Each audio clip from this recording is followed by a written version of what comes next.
how frustrating is that to drop points again for the second game on?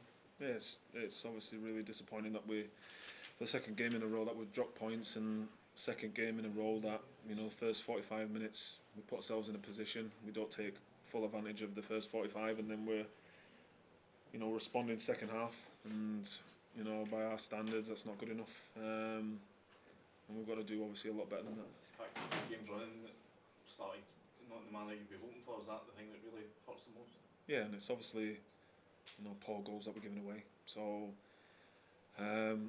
yeah, we maybe created a couple of chances first half, but weren't clinical enough. And it's obviously two different sides of, you know, football, where you see the first half to second half to St Mirren, and the first half to second half today. It's completely different. So we need to really have a look at ourselves and address that. What do you think is behind that? Starting the game just poorly and then having to have that reaction at half time? Well, obviously we put ourselves on the back foot when we concede poor goals, and that's effectively what really happens in both games. You put yourself in a bad position. You know, you're going uphill then to obviously get the goal back.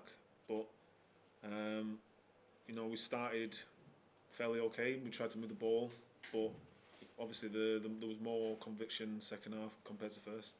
Do you feel like the team obviously been improving and heading in the right direction, perhaps take a step back these last couple of weeks, that you've, you know, perhaps gone into habits that got you into the state the place you were at the start of the season? Yeah, and yeah, the first, obviously these last two games is nothing compared to what we were playing beforehand, and, you know, defending really well as a team, giving teams chances that, you know, like today we gave away, and, you know, we were building something really good. Then, you know, the past two games we've just been giving sloppy goals away. And James Tavernier said some of the players, he's seen them a bit fatigued. I'm not saying it's an excuse, but is that a kind of a valid thing to say at this time of the season? Well, if you look at the running stats, I don't see any of that. I see obviously the lads are pushing completely to the end. You've seen that today, that the lads were pushing completely to the end of the final whistle.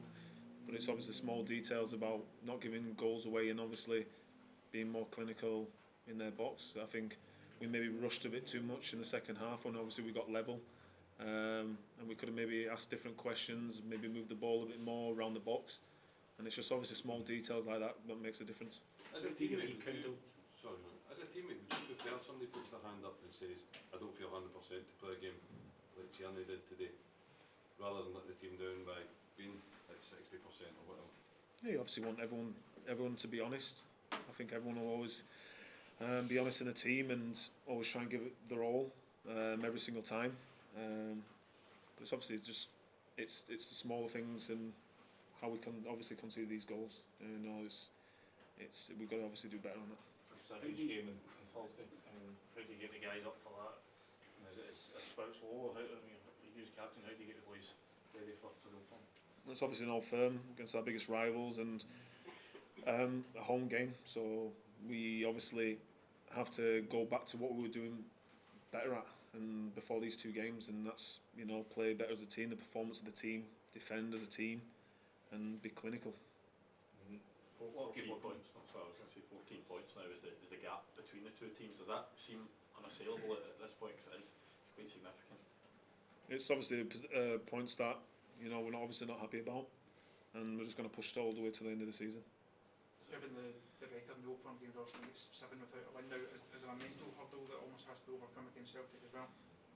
Well, we had we were unlucky in the final, you know, going all the way to the extra time.